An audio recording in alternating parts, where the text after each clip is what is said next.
음악은 따로 들려드립니다. 말로만 하는 음악 이야기.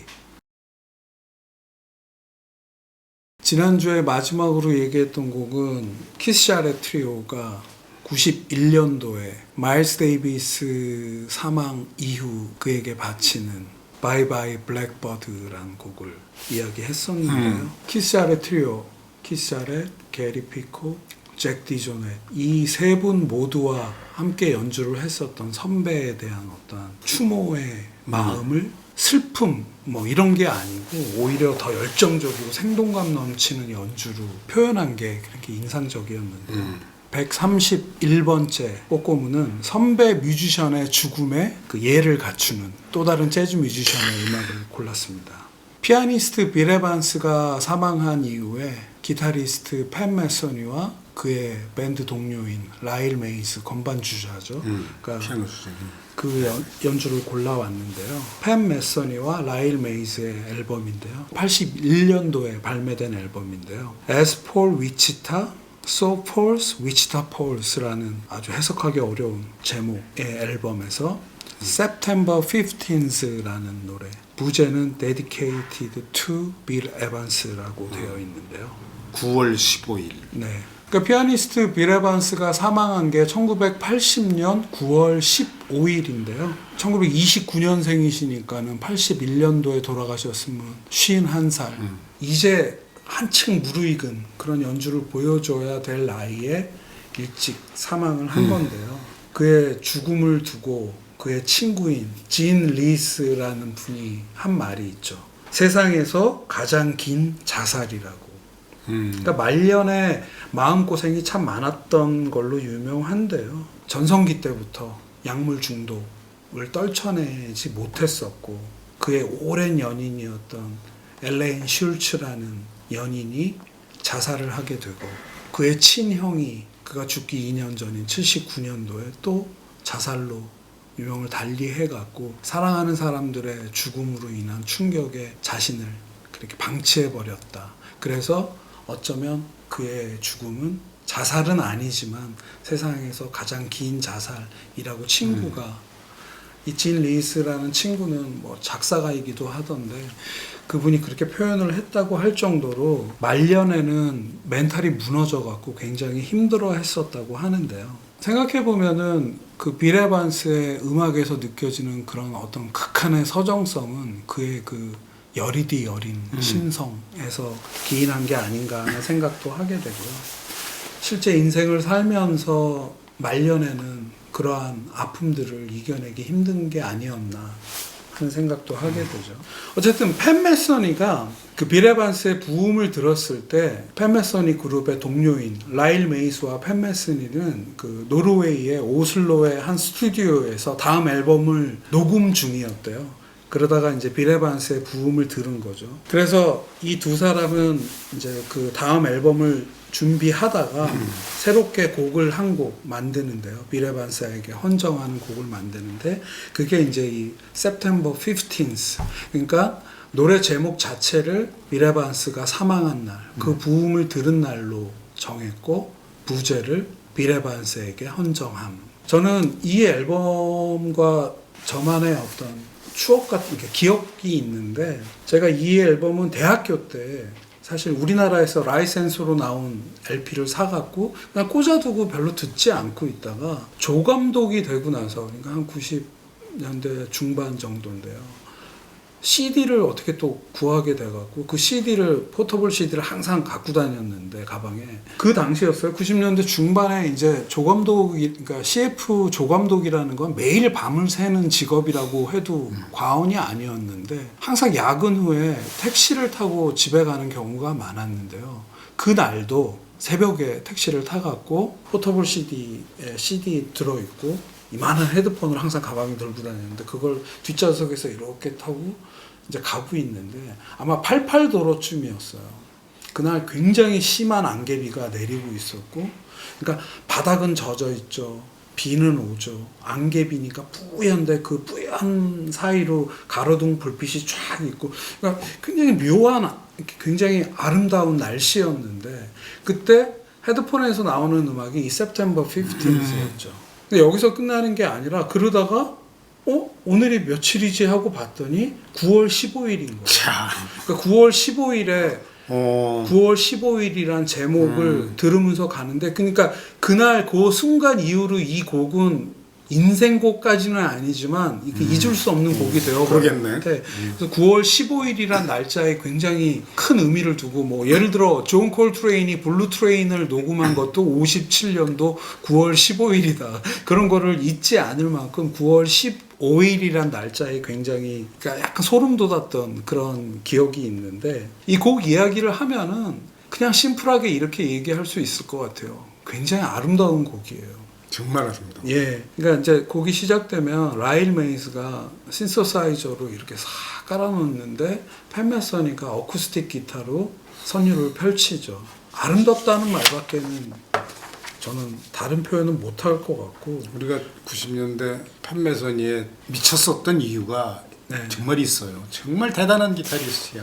그 당시에 팬 메서니가 이제 팬 메서니 그룹 PMG를 이 라일 메이스와 같이 하고 있었는데, 보통 일렉트릭 음악을 하고 있었는데, 이 앨범에서의 이 곡은 팬 메서니가 어쿠스틱 기타로 빌 에반스를 생각하면서 이렇게 선율을 쫙 펼치고 나면은 라일 메이스의 건반이 이어받는데, 초반에 사용했던 신서사이저는 어느 순간 없어지고 그 어쿠스틱 피아노로 라일 메이스가 솔로를 시작을 하는데, 그 단정한 솔로가 너무너무나 아름답죠. 그러니까 피아니스트 선배의 죽음을 기리니까 피아니스트인 라일 메이스의 연주가 팬 메스니의 연주보다 어떻게 생각하면 더 인상적이다 하는 연주가 쫙 펼쳐지고요.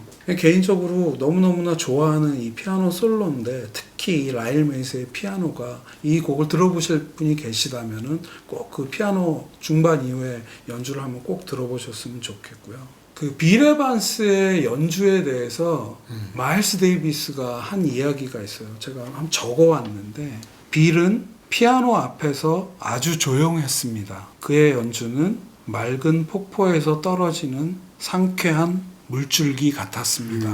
이런 말을 마일스 데이비스가 빌 에반스의 피아노 연주를 들으면서 했다고 하는데, 그의 자서전에 있다고 하는데, 생각해 보니까는 이 앨범 제목에 위치타 폴스라고, 그러니까 그 폭포 이야기가 있어요. 그래서 혼자 생각을 해보니까 팬 메서니가 빌 에반스의 부음을 들었고, 마일스 데이비스가 빌 에반스의 음악을 폭포에 비유했다는 거를 듣고, 이번에 이렇게 들으면서 혼자 생각을 해보니까 September 15th란 이 곡의 연주에서 느껴지는 감성이, 폭포가 물이 쏟아지는데 그거를 고속 촬영을 해가고 굉장한 슬로우 모션으로 보는 듯한 그러한 이미지가 이렇게 겹쳐져서 굉장히 요번에 또 새롭게 이 곡에 대해서 한번 그런 경험을 또 했었죠. 아니, 서천, 네. 경복궁 옆에 서천 가면 서천 위로 옥인동의 수성동. 네, 수성동 계곡. 수성동의 수성이 뭔지 아세요?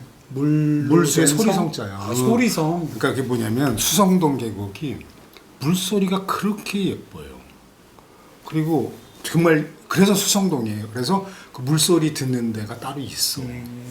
그러니까 그 위치타, 지금 저 혼자 내 뇌피셜로 하는 건데, 그러니까 위치타 폭포가 미국에서는 물소리가 이쁜 폭포가 아닌가, 뭐 이런 생각이 뭐 갑자기 그럴 수도 들어서. 있겠네요. 네. 갑자기. 그래서 팬 메서니가 느낀 그런 감성이 그럴 수도 있겠다 하는 생각을 하는 거죠. 빌 에반스에 대해서 마일스 데이비스가 폭포에서 쏟아지는 물줄기 같다고 그 피아노 연주를 이야기를 했는데, 자신의 앨범 제목으로 삼을 위치타 폴스의 이미지와 겹쳐졌고, 뭐 그런 거 아닌가 하는 생각도 하게 되고요. 그래서 빌 에반스로 다음 꼬꼬무로 한번 연결해 보려고 하는데요. 빌 에반스의 도쿄 콘서트라는 앨범이고요. 73년에 녹음됐고 74년에 나온 앨범이고요. Yesterday I Heard the Rain이라는 곡입니다. 빌 에반스 트리오가 1973년도에 일본 투어를 했는데요. 마지막 날 공연이 도쿄에서, 그 공연 실황을 이제 음반으로 만든 게 이 도쿄 콘서트라는 앨범이라고 하는데요. 그 어떤 평론가가 그런 얘기를 하더라고요. 많은 뮤지션들을 일본이란 나라에서 이 재즈란 음악 자체를 어떻게 받아들이는가 굉장히 높게 평가하는 건데요. 빌 에반스에 대해서도 본국인 미국에서보다 더 높이 평가하고 존중하고 사랑한 사람들이 일본 팬들이다, 재즈 팬들이다 이런 얘기를 하는 걸 요번에 한번 읽은 적이 있는데, 그래서 그런지 이 일본에서의 도쿄 콘서트 이 앨범은 뭐 빌 에반스가 낸 수많은 라이브 앨범 중에 뭐 최고다 이런 거는 아니지만 비교적 높은 평가를 받는 앨범이더라고요. 평론가들의 그 리뷰를 살펴보니까. 빌 에반스 트리오에 대해서 잠깐 이야기를 해야 되는데요. 근데 주로 58년, 9년부터 61년까지 유지됐던 첫 번째 트리오. 빌 에반스, 그 유명한 스코트 라파로, 폴 무티안, 이 세 명의 이 빌 에반스 트리오가 그 전에도 트리오 연주를 했지만 1기라고 보면 도쿄 콘서트에서 연주하는 빌 에반스, 그리고 베이시스트는 에디 고메즈, 드럼은 마티 모렐인데요. 한 3기 정도에 해당하는 멤버인데요. 2기 정도에는 멤버들이 많이 바뀌면서 스코트 라파로 사망 이후 베이시스트, 드러머가 여러 번 바뀌다가 3기가 와서 좀 안정적으로 오래 지속된, 그러니까 빌 에반스 트리오 역사상 가장 오랜 시간을 함께한 멤버가 베이시스트 에디 고메즈와 드러머 마티 모렐인데요. 이 세 명이 함께 연주한 연주가 담겨있는 앨범이 도쿄 콘서트여서 개인적으로 굉장히 좋아하는데, 에디 고메즈가 66년도부터 베이스를 담당을 했었고요. 마티 모렐은 68년에 합류해서, 그럼 68년부터만 따져봐도 이 세 명이 벌써 한 4, 5년째 연주를 하고 있었고, 오랜 세월 호흡을 맞춰와서 그런지 굉장히 그 세 멤버 간의 어떤 그 상호 인터플레이가 굉장히 잘 담겨 있다 하는 생각을 하게 되고요. 요 시기 73년 요 시기가 빌 에반스가 고질적인 헤로인 중독으로부터 약간 좀 잠시 멀어져 있던 시기였대요. 그래서 심적으로도 몸적 모든 게 좀 안정된 시기였다고 해서 그런지 이 세 멤버의 어떠한 상호작용이 잘 올라와 있는 때의 연주여서 이 앨범이 또 의미가 있지 않나 하는 시간을 하게 되는데요. Yesterday I Heard the Rain은 제가 지금 말씀드리는 이 세 멤버 간의 어떤 인터플레이가 살아있는 곡은 아니에요. 제가 이 곡을 고른 이유는 팬 메소니와 라일 메이스가 빌 에반스에 헌정하는 그 곡을 듣고 빌 에반스 하면 생각나는 그 서정성, 그리고 마침 비 뭐 이렇게 해서 어떤 그러한 잔잔한 감성의 곡을 한번 골라보고자 해서 이 곡을 고를 수 있는데요. 그냥 빌 에반스 특유의 서정성이 잘 살아있는 연주라고 보시면 될 것 같고요. Yesterday I heard the rain. 어제 난 내리는 비를 들었어요. 그런 제목에서 느껴지는 그 잔잔하고 그 담담한 감성에 빌 에반스가 자기의 서정성을 하나 툭 얹어갖고 그게 잘 버무려진 그런 연주라고 한번 꼭 들어보셨으면 좋겠고요. 이 곡이 1967년도 작곡된 곡인데 미국 곡이 아니에요. 멕시코의 약간 국민 가수 같은 분이 있는데 배우도 하고 가수도 했던 분인데 아르만도 만자네로라는 분이 부른 멕시코 그냥 가요예요. 근데 그 곡이 미국에서 그 다음에 68년도에 여러 가수가 리메이크를 하는데 그 중에 재즈 뮤지션으로는 토니 베넷이 그래, 토니 베넷이 있어. 토니 베넷의 Yesterday I Heard the Rain이 68년도에 나왔는데 되게 재밌는 게 멕시코 가수 아르만도 만자네로가 부른 제목은 에스타 타르데 비 뭐 이렇게 되는, 오늘 오후 내리는 비를 보았어요. 이런 제목인데 68년에 미국으로 번안이 되면서는 Yesterday, 어제로 바뀌었고 내리는 비를 들었다. 이렇게 제목이 변환됐고, 이 토니 베넷이 멋지게 이 부른 곡을 거기에 자신의 서정성을 한 대 딱 담아서 빌 에반스가, 그래서 요번에 이 세 곡을 유튜브로 이렇게 켜놓고 세 곡을 연결해서 들었는데 그 멕시코 가수가 그 부른 그 노래도 굉장히 나름 굉장히 좋고요.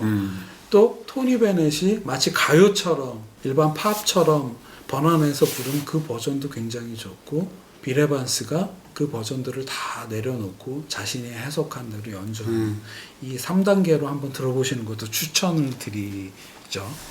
빨간 자켓, 이 자켓을 손에 들고 CD로 한번 이렇게 들어봤는데 이 곡에서만큼은 굉장히 자신의 어떤 굉장히 깊숙이 안으로 들어가는 그런 연주를 하고 있구나.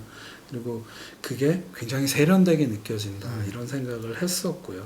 이 당시 이제 빌 에반스가 73년도, 4년도 요때 빌 에반스는 1월 달에 이 공연을 마치고 나서 그의 오랜 연인이었던 엘레인 슐츠한테 이별을 통보한 이후에 뉴욕의 지하철로 뛰어들어서 엘레인 슐츠가 자살을 해서 굉장한 충격을 받았다고 하고요. 그가 80년도 죽기 전에 그 전에는 또 형인 해리 에반스가 형을 굉장히 심적으로 의지하는 사람이었다고 하는데 또 자살을 하게 돼서 이 빌 에반스가 이 73년 이후로는 굉장히 모든 몸과 마음이 다운되는 굉장히 힘든 시절을 겪게 되는데 그 바로 직전에 가장 평정심을 갖고 있었던 빌 에반스의 연주가 아닌가 하는 생각을 하면서 이 앨범을 들어주셨으면 좋겠고요. 오늘 꼬꼬무는 가장 아무 일 없이 편안했던 빌 에반스를 소개해드리면서 마치겠습니다. 네.